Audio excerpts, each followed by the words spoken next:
In a country haunted by ghosts of nuclear catastrophe, Europe's largest nuclear power plant feels like a ticking time bomb. Southern Ukraine's Zaporizhzhia plant has been occupied by Russia since March 9, 2022. Disaster has been looming as the war rages, as Ukrainian and Russian forces trade fire in its vicinity. But the chance of a meltdown has increased sharply since the destruction of the Kakhovka Dam, which unleashed a catastrophic flood and jeopardized the supply of water needed to cool the plant's reactors and spent fuel. For one former worker at the plant, disaster feels imminent, but he doesn't believe the discourse around the dam is getting it right. It's dangerous, but how it's dangerous, I don't know, because now, as I know, all reactors are shut down. Maybe one unit are working on the lowest power level. For chemist, who now serves as a company commander in the Ukrainian armed forces, it's not the scale of destruction that many have warned about, believing Ukraine has learned its lessons from Chernobyl, implementing a series of safety mechanisms and backup fail-safes. It's also why he's less concerned about reports of explosives seen on the third and fourth nuclear reactors. They can't blast like Chernobyl. Even if it was catastrophic on this reactor, it's just all materials will be inside this building. They just destroy reactor systems and we can use it when nuclear power plant will be free.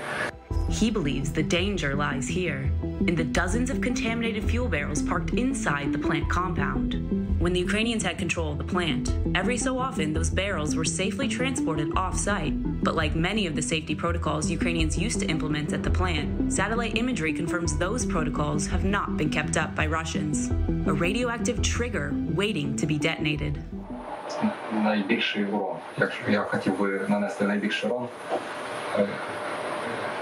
я би взорвав ці контейнери. It's like a dirty bomb.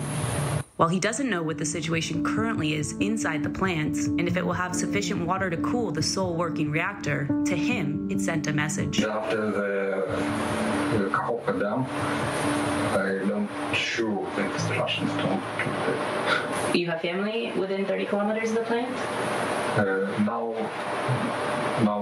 I have a friend who's still working on this plant. Do you talk to him? Time to time, but not often, because I'm in the army. My friend's in the occupied territory. I don't want that he was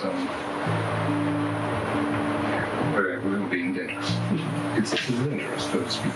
That's the reality for many communicating with Ukrainians in occupied territory, who feel and know that they're being heavily monitored by their occupier. His only live glimpse inside the plant will come in the event of a catastrophe, when his friend has agreed to send him an SOS message.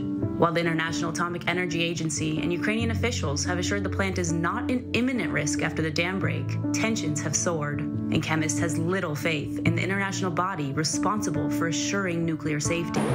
They show that they cannot do nothing.